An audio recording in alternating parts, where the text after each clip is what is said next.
जय श्री कृष्ण साथियों, मेरे यूट्यूब चैनल पर आपका स्वागत है। कैसे हैं आप लोग? आशा करती हूँ कि सभी अच्छे से पढ़ रहे होंगे। तो आज हम लोग पढ़ेंगे कहानी भीष्म साहनी का चीफ की दावत।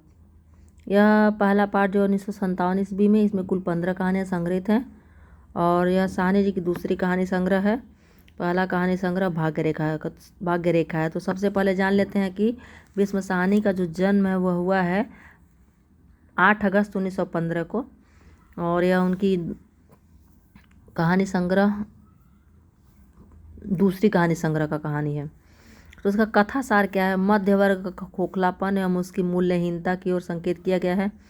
कहानी का नायक सामनाथ है, जिसके चीफ उसके घर डिनर पर आने वाले हैं। इस दौरान वह अपनी बूढ़ी माँ को बाधा समझता है और उसे छिपाना चाहता है, परंतु माँ से ही काम बनता देख उनकी खुशामद करने लगता है। तो ऐसा आज भी बहुत सारे घरों में होता है, मैंने देखा है। और अगला है, यह कहानी एक अर्थ में प्रेमचंद की बूढ़ी काकी का अगला चरण है।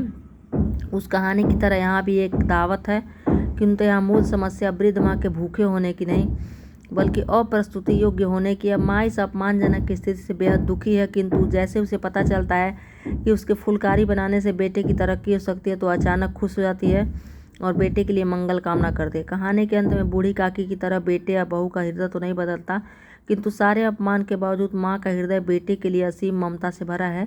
यही इस कहानी का सार तत्व है। और फुलकारी जो क्या है? फुलकारी पंजाब की कढ़ाई है। अलग अलग राज्यों की अलग अलग कढ़ाइयाँ विशेष होती हैं। तो फुलकारी जो पंजाब की है, मुझे भी आती है करने, बहुत अच्छी लगती है। कलरफुल किया जाता है सूती धागे से। और इसके पात्र क्या हैं? तो प्रमुख पात्र सामनाथ, बूढ़ी माँ और चीफ हैं। तो सामनाथ बूढ़ी माँ का बेटा है। मध्यवर्गीय नौकरी पेशा व्यक्ति, जिसकी जीवन शैली में दिखावा बहुत है। पदोन्नति पाने के लिए चीफ को प्रसन्न करना चाहता है। बूढ़ी माँ को फालतू वस्तु समझता है और उसी से अपनी स्वार्थ सिद्धि भी करता है। बूढ़ी माँ सामनाथ की निरक्षर विधवा माँ, जिसके पास पारंपरिक भारतीय माता का विराट हृदय है, पुरानी पीढ़ी का प्रतीक, और अपने घर में दोयम दर्जे की चीज़ खड़ाऊ पहनती है और बीमारी की वजह से खर्राटे लेती है, जिसमें आधुनिक पीढ़ी के सामनाथ को चिढ़ है। चीफ से मिलने पर सकुचाती है ताकि उसका बेटा बुरा न माने। बेटी की तरक्की के लिए कमज़ोर आंखें होने के बावजूद खुशी खुशी फुलकारी बनाने को तैयार हो जाती है। फुलकारी पंजाब के गांव की दस्तकारी का एक सुंदर रूप है। चीफ कौन है? सामनाथ के पास, जिसकी वह खुशामद करता है। सश्रांत परंतु सहज सामनाथ की बूढ़ी माँ से प्यार मिलता है।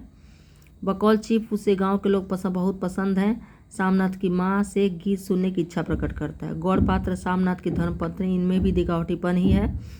पति की तरक्की के लिए खुशामदी करती हैं। चीफ की पत्नी अन्य देसी स्त्रियों की आराधना का केंद्र थी। विशेष इस कहानी में क्या है?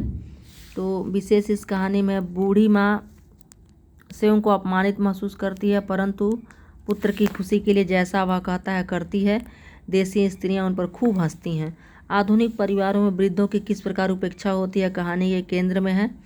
आधुनिक दिखने की चाह में मध्यवर्गीय व्यक्ति प्रदर्शन प्रिय हो गया है। आज भी बहुत हो रहा है कि कुछ लोग आधुनिक दिखने की चाह में दिखावा बहुत कर रहे हैं, मध्यवर्गीय, खासकर मध्यवर्गीय।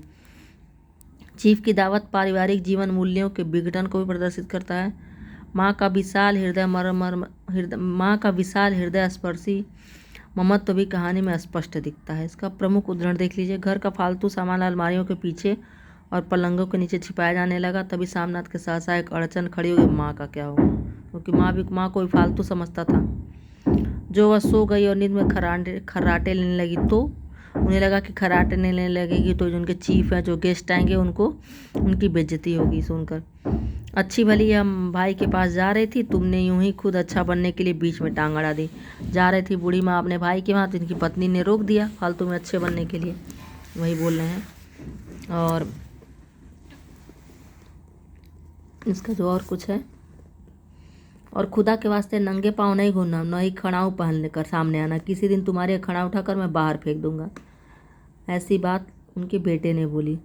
साथ बजते बजते माँ का दिल धक धक करने लगा। अगर चीफ सामने आ गया और उसने कुछ पूछा तो क्या जवाब देगी? अंग्रेज़ों को तो दूर से ही देखकर घबरा उठती थी। यह तो अमेरिकी है, न मालूम क्या पूछे, मैं क्या कहूँगी। माँ का जी चाहा चुपचाप पिछवाड़े विधवा सहेली के घर चली जाऊँ, मगर बेटे के हुक्म को कैसे टाल सकती थी। चुपचाप कुर्सी पर टांगे लटकाए बैठी रही। सामनाथ का क्रोध बढ़ने लगा था। बोलते गए, तुम मुझे बदनाम करना चाहती हो ताकि दुनिया कहे कि बेटा माँ को अपने पास नहीं रख सकता। नहीं बेटा, अब तुम अपनी बहू के साथ जैसा मन चाहे रहो। मैंने अपना खा पहन लिया, अब मैं यहाँ क्या करूँगी। जो थोड़े दिन जिंदगानी के बाकी हैं, भगवान का नाम लोगी, तुम मुझे हरिद्वार भेज दो। तुम चली जाओगी तो फुलकारी कौन बनाएगा। साहब से तुम्हारे सामने फुलकारी देने का इकरार किया है। मेरी आंखें अब नहीं है बेटा जो मैं फुलकारी बना सकूँ। तुम कहीं और से बनवा लो, बनाई बनाई ले लो।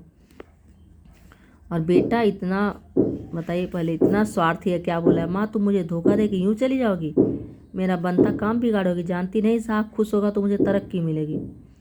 माँ के चेहरे का रंग बदलने लगा। धीरे धीरे उसका झुर्रियों भरा मुंह खिलने लगा, आंखों में हल्की हल्की चमक आने लगी। तो मैं बना दूंगी बेटा, जैसा बन पड़ेगा बना दूंगी। इतनी बूढ़ी हो गई हैं बेचारी, तब भी बेटे की तरक्की के लिए फुलकारी बनाने को तैयार हो जाती हैं। और बेटा है जो सिर्फ अपना स्वार्थ देख रहा है। तो यह कहानी का सार आप ज़रूर पढ़ें, अच्छा लगेगा।